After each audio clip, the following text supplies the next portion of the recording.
오늘 우리에게 주시는 하나님의 말씀은 로마서 5장 1절에서 4절까지 말씀입니다. 신약성경 246쪽에 있습니다. 이제 제가 하나님의 말씀을 강독하겠습니다. 이것은 하나님의 말씀입니다. 하나님의 말씀에 경청하시기 바랍니다. 그런즉 우리가 무슨 말을 하리요? 은혜를 더하게 하려고 죄에 거하겠느냐? 그럴 수 없느니라. 죄에 대하여 죽은 우리가 어찌 그 가운데 더 살리요? 무릇 그리스도 예수와 합하여 세례를 받은 우리는 그의 죽으심과 합하여 세례를 받은 줄을 알지 못하느냐? 그러므로 우리가 그의 죽으심과 합하여 세례를 받음으로 그와 함께 장사되었나니 이는 아버지의 영광으로 말미암아 그리스도를 죽은 자 가운데서 살리심과 같이 우리로 또한 새 생명 가운데서 행하게 하려 함이라. 아멘. 그리스도 예수와 합하여라는 제목으로 말씀을 함께 나누겠습니다.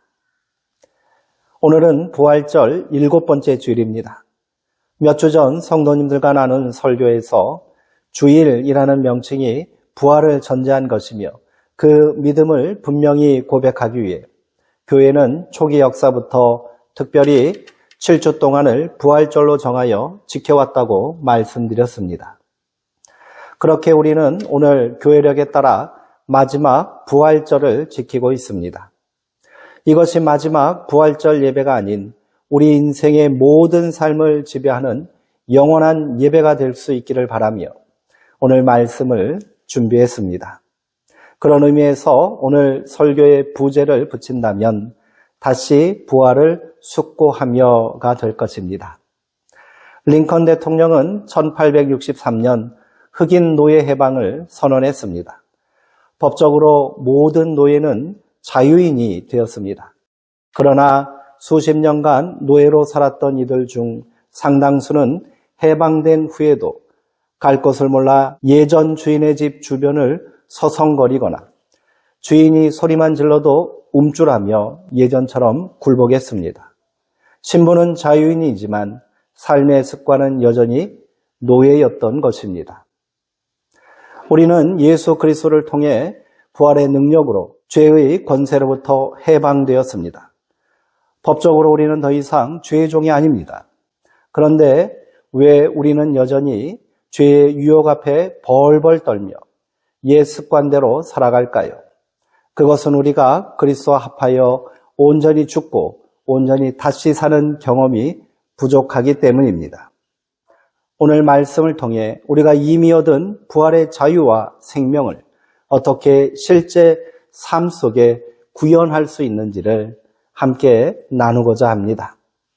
바울은 부활장이라 불리는 고린도전서 15장에서 죽은 자의 부활을 도무지 믿을 수 없다라고 말하는 자들을 향하여 부활에 대한 새로운 시각을 제시합니다. 그리고 결론부에 이르러 그렇다면 여전히 죄 가운데 살고 있는 우리가 어떻게 그런 삶을 살 수 있느냐라고 반문하는 자들에게 답을 합니다. 앞선 문제가 부활의 현재성에 관한 것이라면 마지막 문제는 부활의 실천적 삶에 관한 것입니다. 우리가 주목해야 할 부분은 실천적 부활입니다. 이 문제에 대하여 바울은 죽은 자들이 어떻게 다시 살아나며 어떠한 몸으로 오느냐라는 질문으로 말씀을 풀어갑니다. 이에 대한 바울의 대답은 의외로 명료합니다. 죽지 않고는 다시 살아날 수 없다는 것이 어떻게에 대한 바울의 대답입니다. 그리고 죄로 인해 죽어있는 육의 몸이 심겨져 영적인 몸으로 다시 살아나는 것이 어떠한 몸을 묻는 질문에 대한 대답이었습니다. 결국 바울은 부활을 죽어야만 소망할 수 있는 삶의 변화, 몸의 변화로 본 것입니다. 이 죽음을 수명이 다해서 숨을 거두는 그런 죽음으로 오해해서는 안 됩니다. 언젠가 한번 죽어야 할 그 죽음을 그리스도 안에서 미리 죽는, 그래서 더 이상 죽음의 권세가 우리를 지배하지 못하게 하기 위한 죽음을 의미합니다. 바울의 주장은 로마서에서도 분명하게 드러납니다. 죄를 통해서 죽음이 들어왔고 그 죄가 죽음 안에서 우리를 지배하고 있으니 그리스도 안에서 우리가 스스로 그 죽음을 나의 것으로 받아들이면 더는 죄와 죽음이 우리를 지배할 수 없지 않겠느냐, 이러한 논리입니다. 오늘은 로마서 말씀을 통해 죄로부터의 죽음과 그리스도 안에서 다시 살아남에 대한 바울의 주장을 함께 나누도록 하겠습니다. 바울은 로마서 6장 2절에서 그리스도 예수와 합하여 세례를 받은 우리는 그의 죽으심과 합하여 세례를 받은 것이다 라고 말합니다. 그러므로 세례는 단순히 기독교인이 되기 위한 종교적인 의례 정도로 이해해서는 안 됩니다. 세례는 그리스도와 함께 죄에 대하여 죽는 것이며 더 나아가 그리스도와 합하여 다시 사는 것을 의미합니다. 복음서에 등장하는 세례 요한은 죄 사함을 위한 회개를 선포했습니다. 사람들은 먼저 자기의 죄를 고백하고 요단강에서 요한에게 세례를 받았습니다.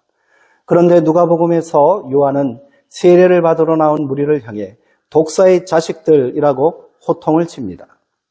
그 맘 먹고 세례를 받으러 나왔다가 독사의 자식들이 되고만 셈입니다. 요한은 이들이 영악스럽게 장차 올 징벌을 피할 목적으로 세례를 받으려 했다고 분노합니다.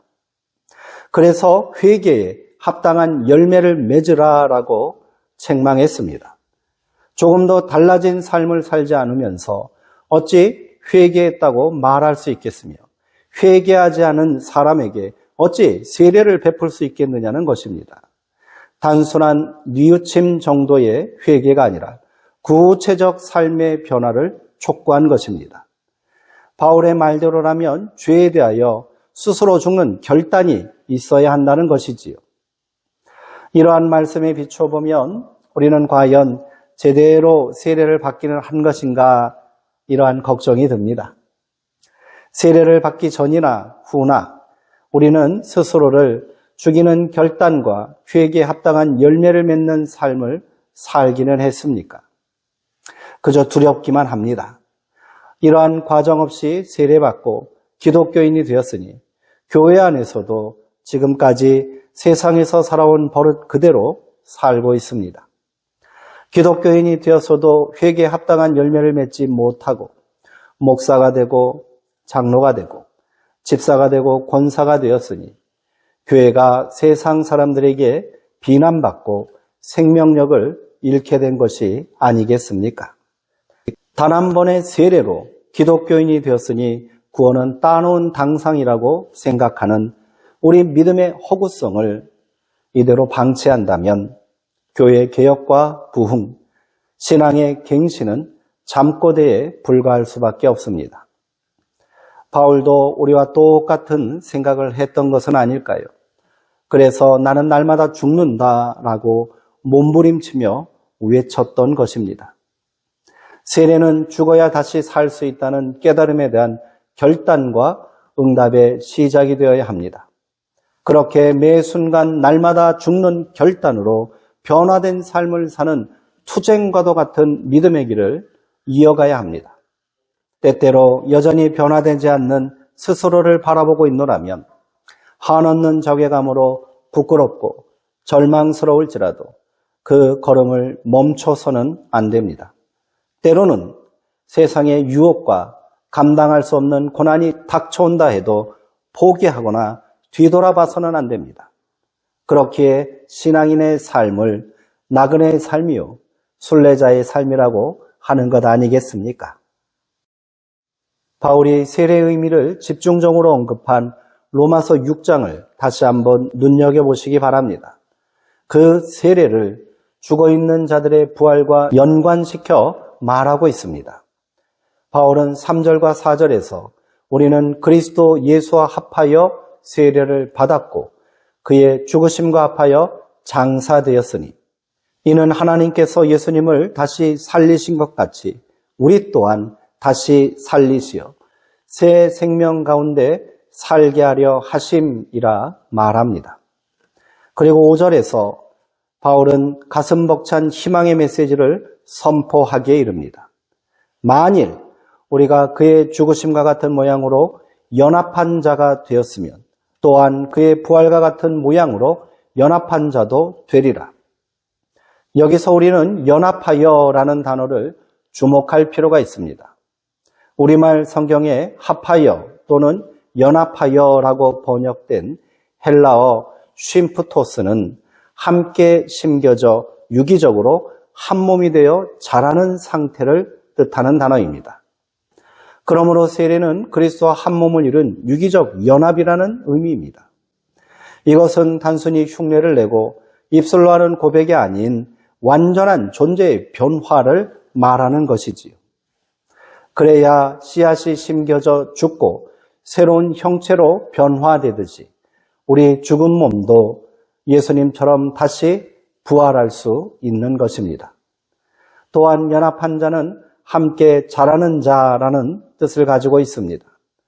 바울은 부활을 예수님과 함께 계속해서 자라는 성숙의 과정으로 이해하고 있는 것입니다.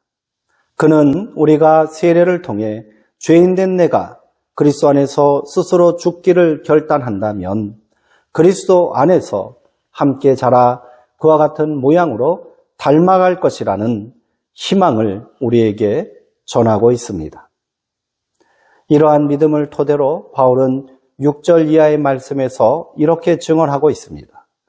우리가 알거니와 우리의 옛사람이 예수와 함께 십자가에 못 박힌 것은 죄의 몸이 죽어 다시는 우리가 죄에게 종노릇하지 아니하려 함이라. 이는 죽은 자가 죄에서 벗어나 의롭다 하심을 얻었습니다. 만일 우리가 그리스도와 함께 죽었으면 또한 그와 함께 살 줄을 믿노니. 우리가 그리스도 안에서 함께 자라고 있다는 사실을 깨닫는다면 다시는 죄 가운데 살 수 없습니다. 죄에 대하여 이미 죽은 우리에게 죄는 더 이상 주인 행세를 할 수 없기 때문입니다. 그러므로 우리는 죄에서 해방되어 그리스도와 함께 자라 의로운 부활의 삶을 살 줄 믿어야 합니다. 믿음의 삶은 의로워지는 과정입니다. 의로운 삶을 사는 것이 아니라 예수 그리스도와 함께 자라나는 성숙의 과정입니다. 예수님처럼 죄에 대하여 단번에 죽는 단호한 결단을 할 수 없는 우리라면 언감생심, 단 한 번의 세례로 옛사람이 죽고 죄의 몸이 소멸되기를 바랄 수는 없는 일입니다. 오히려 나는 날마다 죽는다고 했던 바울처럼 계속해서 그리스도의 죽음과 같은 모습으로 죽고 계속해서 그리스도의 부활과 같은 모습으로 일으켜지며 계속해서 그리스도와 함께 자라나는 자들이 되어가야 할 것입니다. 그래야 더욱 의로워지고 또 그래야 날로 거룩해져서 하나님의 영광에 이르는 구원을 성취할 수 있을 줄 믿습니다. 그런 의미에서 믿음이란 결단이요 과정이라 할 수 있습니다. 너무 조급해하지 마시기 바랍니다. 씨를 뿌렸는데 왜 자라지 않느냐고 낙심하지 마십시오. 자라게 하시는 분은 하나님이십니다. 우리가 그리스도 안에서 그와 함께 자라고 있음을 믿는다면 선을 행하되 낙심하지 말라는 말씀처럼 우리는 잠잠히 기다리는 인내의 시간을 보내야 합니다. 자꾸만 내 안에 옛사람의 모습이 보인다면 다시금 이를 죽이는 세례의 결단을 멈추지 마십시오. 우리가 그리스도 안에서 죽기를 각오한다면 우리 안에 새로운 생명이 자라난 것을 발견할 수 있을 것입니다. 내 안에 작은 가능성과 변화의 씨앗을 발견했다면 소망을 품고 그것을 힘써 키우시기 바랍니다. 그렇게 우리 조금씩 그리스도를 닮아가는 사람이 됩시다. 엄마 뱃속에서 나온 갓난아기는 스스로 할 수 있는 일이 아무것도 없습니다. 자신의 필요와 욕구를 해결할 방법이 없기에 그저 응애응애하며 울음을 터뜨리는 일 말고는 할 것이 없지요. 그러나 아기에게는 모든 것을 헌신하고 내어주는 엄마가 있습니다. 그 엄마의 사랑과 보호 아래 아기는 조금씩 성장합니다. 엄마는 아기가 빨리 걷지 못한다고 나무라지 않습니다. 넘어지고 엎어져도 엄마는 그걸 그렇게 대견해야 합니다. 그렇게 엄마의 응원과 격려 가운데 아기는 2000번의 실패와 도전을 반복하다 마침내 두 발로 걷게 됩니다.